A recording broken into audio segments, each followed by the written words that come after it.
Hi, my name is Carey Portell, and I live in St. James, and I have been traveling around sharing a story about a tragedy that has happened to my family and I, and how we've chosen to overcome that.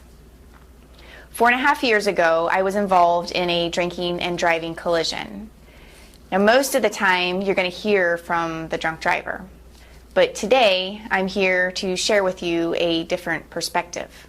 My goal is to show you how it feels to have someone make a choice for you. Wednesday, December 29th, was dark, foggy, and bitterly cold. At around 6:20 in the evening, two of our daughters and I were driving to town.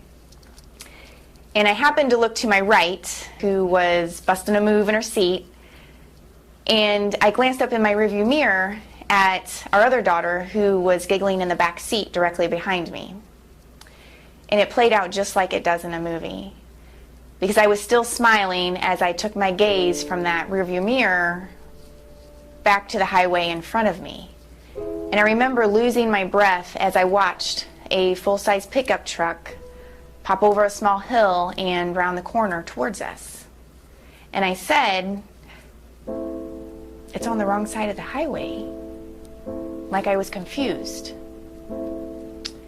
And I watched as this truck whipped back and forth and back and forth, trying to gain control, trying to get back on its side, but it couldn't do it. The last thing that I remember are two headlights that were as big as the moon, smashing into the side of my face. And I screamed so loud that my lungs burned. I was knocked unconscious for the remainder of that impact, but our two girls were not. At the ages of 10 and 12, they were awake as our car was ripped apart, as our bodies were flung around and broken. They will always remember.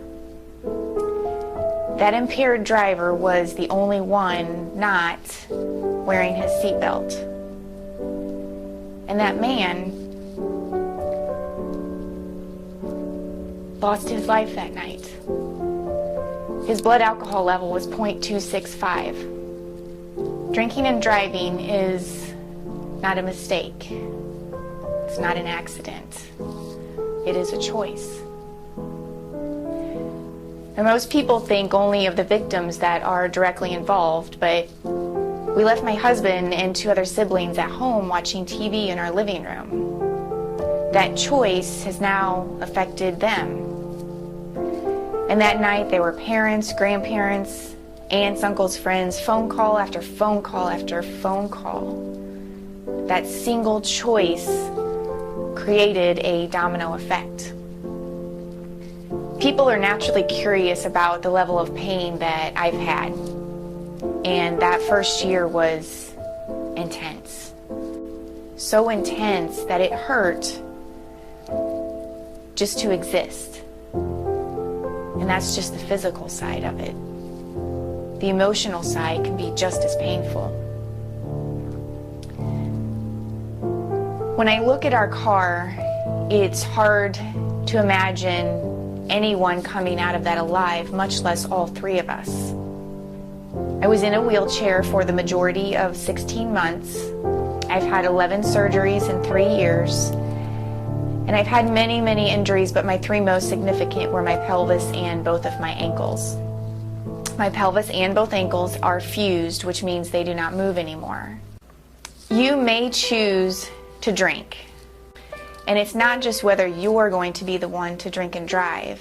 It's, am I going to ride with someone who is under the influence?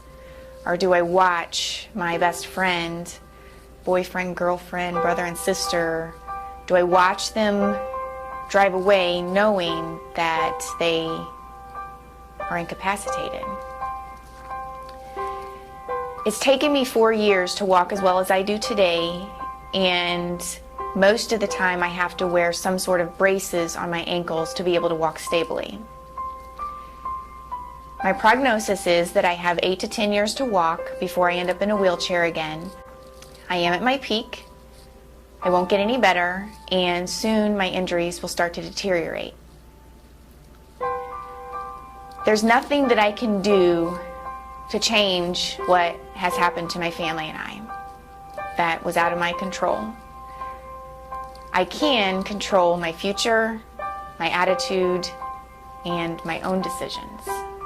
For the last year, I've been traveling around central Missouri, sharing my presentations with schools, organizations, and different kind of companies.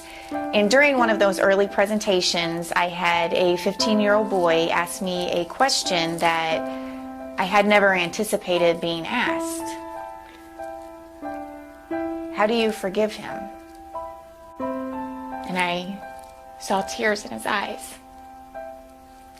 So I knew something had happened to him at some point. And my answer is always the same. I forgave him immediately. For some reason, for myself, it was not that hard. Forgiveness does not excuse him. What he did was wrong, and he left me with the consequences. People often ask me, how do you continue to do this every day, knowing how much pain that you're in and how much frustration you have with your situation? And it's kind of that same answer. I choose to forgive, and then I accept my situation as being exactly the way it is supposed to be at this moment. I can only change so much, and the rest is out of my control. So I choose to forgive and accept, and that is how I've made my peace with it. Many people ask, how do I get up there and continue to put myself through a presentation like that time and time again? And it is difficult. It's emotional. I get emotional every single time I do it. And I don't know if that will ever leave, because it's affected me so deeply that every time I give that presentation, I'm right back at that same scene. And what I get out of it, and there are times that I ask myself, why do you put yourself through this every single time? It is the afterwards, after the presentation, where people ask me questions that maybe they have never felt comfortable enough to ask anyone else before. And it's not just the same situation as, being under the influence. It's, I've had breast cancer, I'm in an abusive relationship, and it's the motivational side that, you figured out a way to understand and deal with your situation, and you've chosen to do something about it instead of laying back and continuing to be that victim. The night of my collision, the circumstances were out of my control. That man made a choice that greatly impacted my family and I. He took the lives of myself and our 2 girls into his own hands.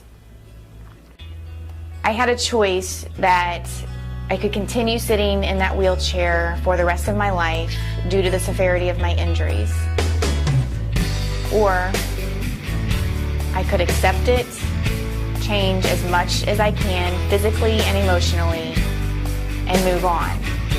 And our family has chosen just that thing, to move on, accept it, and hopefully change lives in the process of making a better choice for others in the future.